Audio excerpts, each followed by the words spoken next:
There we are. Property is a people business, and you can't do deals just by developing a great spreadsheet to crunch the numbers. This is true. This is true. This is another one of those things which I think people get very frustrated over, particularly if you're a bit more details-minded. If you could just follow a formula, it'd be great, wouldn't it? But the difficulty is there is no precise formula for property, because at any point you're going to be dealing with people. And we've got all these people who are actually in the way of us doing the deal. So if you are trying to find the formula to do property, you're going to spend a lot of time wasting your time, I'm afraid, because it is all about people. You may have heard me say this before, but one thing which really frustrates me is when somebody says to me, Peter, I've been trying to do deals for months now and nothing's happened. And I'll say to them, well, what have you been doing? And they say, well, I've been on Rightmove. I keep going through Rightmove in my goldmine area, but I can't find any deals. Going through Rightmove is a great thing to do, but you're not going to find the deals until you start talking to people.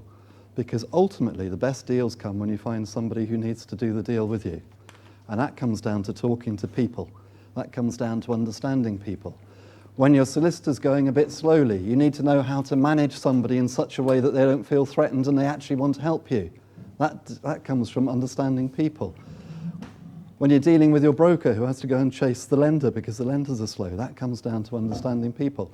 When you're sat in front of a vendor, going direct to vendor, and you're trying to find out what the problem is, because if you're sat direct to vendor, you're only going to be there if there is a problem, otherwise they'd probably go off to the estate agent.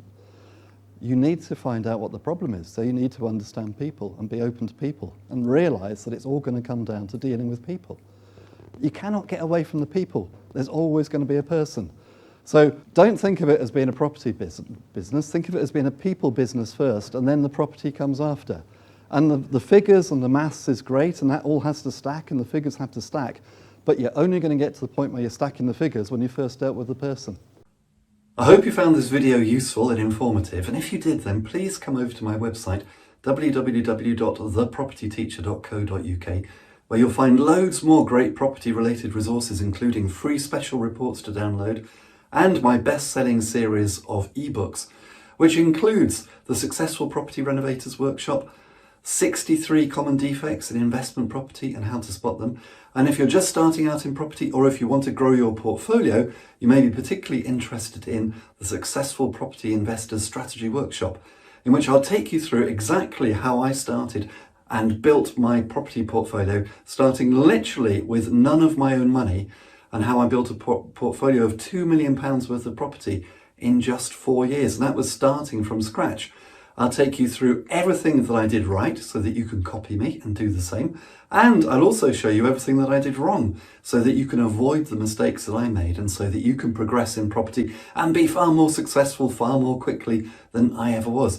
And this is based upon my own real life experience, and it took me about 4 years to actually work out how to do property investing properly. But in the 200 pages in the Successful Property Investors Strategy Workshop, I'm going to show you all of that 4 years knowledge condensed down so that you can use it immediately. And until next time, here's to successful property investing.